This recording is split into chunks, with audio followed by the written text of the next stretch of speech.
Morning, everybody. This is a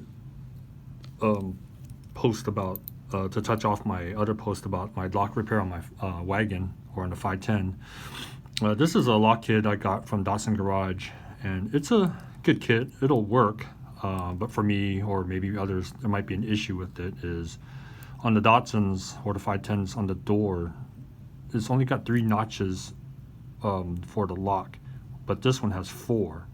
So for me, an issue is that you would either have to modify this lock, like shave it down and cut it, which kind of can be a problem, and two, or you're gonna have to like cut the door, which I don't really want to do. I don't really like having to cut the door.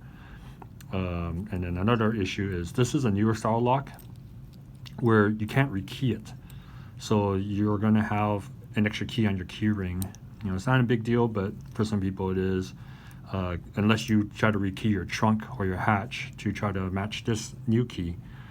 So for me, I'm trying to find another OEM lock that has the same amount of notches or a cylinder that can be rekeyed, so that way I don't have an extra bunch of keys on my key ring.